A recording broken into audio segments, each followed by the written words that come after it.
Oh, hi, cockatiels. That just fell out of my hair. Hi, hello, I'm Beth. You know that. I'm gonna talk to you about how to act on the internet, or rather, how to not act on the internet, as I am a good example of that. I did a bad thing last week. I came home after a long day of work, very hungry and very tired, and those two things in a human body results in sadness. I was down. I was feeling shitty about myself. So I signed on to Twitter. Rule number one, don't do that. In this particular instance, I was thinking about something that months ago somebody I looked up to said to me, and it bummed me out. And I never really closed the door on that situation. I just kind of let it be. And so months passed, here I am, just bumming for the sake of bumming. Because that's another thing, you're never sad for a real reason when you're hungry. You get sad for no reason. Do you want to be up here? Hi, Pidgey Garrus. You've met before. So here I am, sitting at my computer, being sad about something that someone had told me months ago, and I decided to tweet about it. Clearly, I'm not super proud of this moment, but I'm sharing it with you, because that's how we grow. We open up, and we tell people our shortcomings, and then hopefully they forgive us, and we move forward.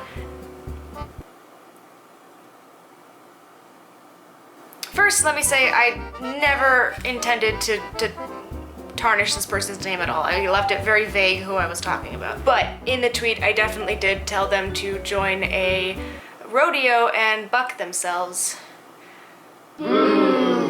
Again, this was just like sad Beth being sad and expressing what was up here in that one moment and not thinking about consequences. Certainly not expecting at all that this would get back to that person and that it would have any effect on their life whatsoever.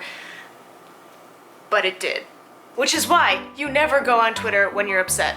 Never. That one moment in time, that's not a good reflection of who I am. That's not a good example that I want to set for the rest of my relationships with people. Don't tweet while you're emotional. Just don't do it. It seems like a no-brainer, but it's not. Sometimes you're like, all my brain thinks this is a good idea, but don't. Stop. Don't. The thing is about the whole thing, there's a scientific reason why we do it, and it's called dopamine. Dopamine controls the pleasure center in the brain. It makes you seek out things that you desire, and then it rewards you with this really short little burst of like a high feeling when you finally get that thing that you want. Especially on a Wednesday night when you're super hungry and home from work and feeling bad about yourself. That's when dopamine is my best friend, apparently. It's literally the reason why Facebook and Twitter and Instagram are so popular, because it gives us the opportunity to express ourselves and get those little tiny bursts of dopamine. I mean, at the end of the day, it's so like sad saps like me can get on there and then and pour out our hearts and then have somebody like it and then be reaffirmed and feel amazing about that, because we're really into sharing things about ourselves online. That's why YouTube is such a popular thing, because we get to talk about ourselves. Even this thing that I'm doing right now, it feels great. I'm getting very brain high on it. There's bubbles on my screen. I mean, like, there's other reasons why Twitter and Facebook and all of them are so great. Like, it closes the gap between us and the celebrity out there. It makes it possible for us to connect with people across the world. But, like, I don't want to talk about that right now. I want to talk about this. So at the end of the day, I ended up talking it out with the person that I tweeted about, and I feel like a big ol' just an enormous butthole. Like the biggest, widest gaping. I knew it wasn't a good thing to do. Had zero ill intent. And I want to make that very clear. And it seems weird how I could have zero ill intent, because the tweet itself was a little defamatory in and of itself, but that was a certain, I meant for it to be a joke. It was an ill taste. I'm learning, and I'm being very defensive right now. Can you tell?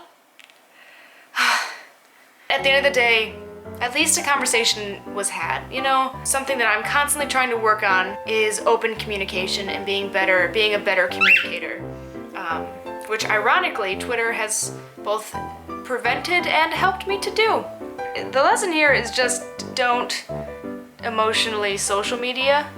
Don't post any social meets when you're feeling down, eh? Like this video, subscribe to my channel. I put out new videos every Monday, Wednesday, and Friday, and sometimes both birds are in them. Oh my gosh, what? I hardly touched you. You're so fine. What are you being... Do you see this? I touched her tail, she just didn't like it. What a little sass. I Oh, you're so fussy. That didn't hurt that bird at all. That's all I did. She just doesn't like it. Doesn't hurt. Do it to him too. Oh, maybe not. From now on, I'm gonna do my very best never to write a mean tweet again. And I mean that.